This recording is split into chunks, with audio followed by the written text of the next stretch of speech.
PATH stock analysis. This is for tomorrow and onward. So in this 1 minute video, I'm telling you whether UiPath stock is a buy or not for me.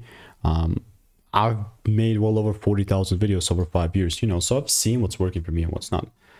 With UiPath specifically, it's just like a decent bullish market for me. And I've talked about this. I was trying to catch this low, which today turned out to be a great performance.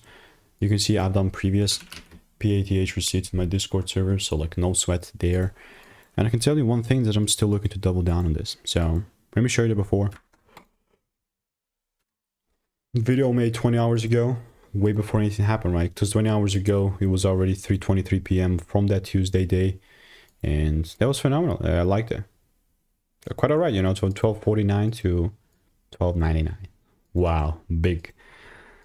And with all that to say, definitely seeing this continue to do its thing, deliver how it's expected. So this is obviously not financial advice.